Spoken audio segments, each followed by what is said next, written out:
Good morning and welcome to my presentation on autistic children. Are they being adequately facilitated for in the classroom?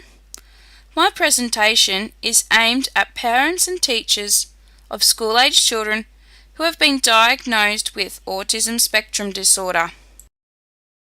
In this presentation, we will look at what autism is, what are teachers doing in the classroom to help children with autism spectrum disorders, and is enough being done?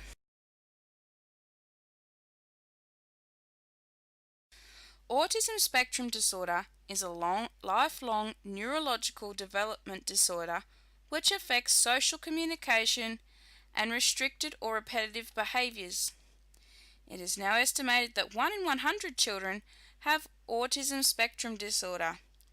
Autism spectrum disorder encompasses 5 disorders, which are autistic disorder, Asperger's disorder, childhood disintegrative disorder, Rett's disorder, and pervasive development disorder not otherwise specified.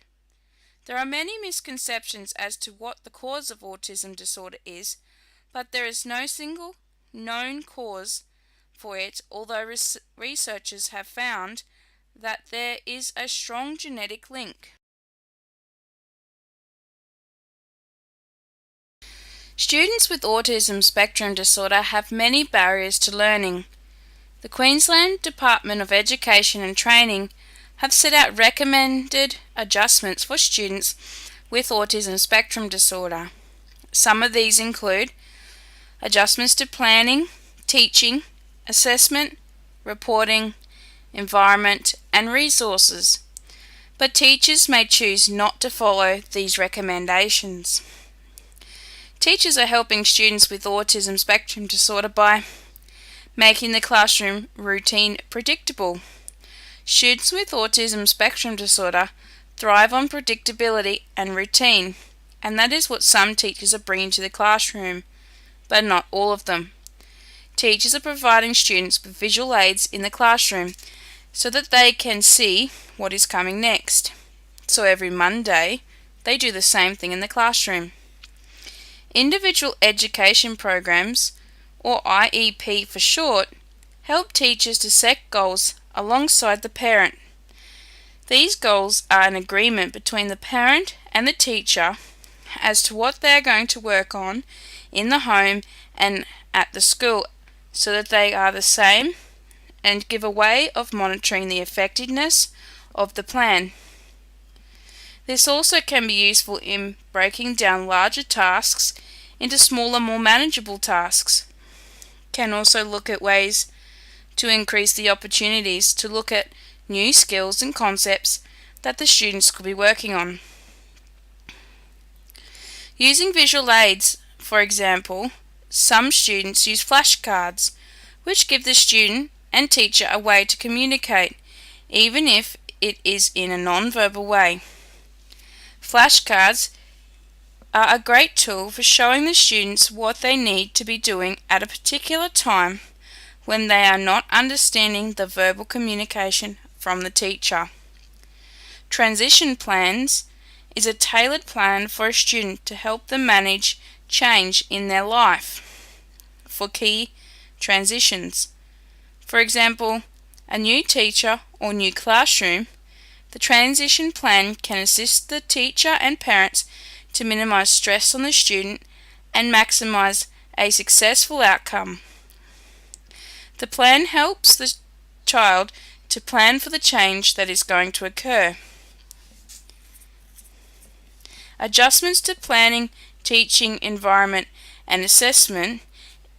Extra training is provided to teachers in a number of ways. Autism Queensland provides workshops available to teachers on a regular basis. The Autism Teaching Institute provides a specialised course teaching students with autism spectrum disorders. Griffith University has both a graduate certificate in autism studies and a Master of Autism Studies. The Positive Partnership Program is a government-funded program intended to provide professional development for teachers and other school staff to build their understanding, skills, and expertise in working with students with autism spectrum disorder. Workshops and information sessions for parents and carers to assist them to work with their child's teacher and school leaders.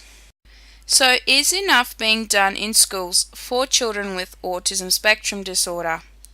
A study by Ashburner and Zavani and Roger in 2010 indicated that children who have autism spectrum disorder are more likely to have higher rates of underachievement at school.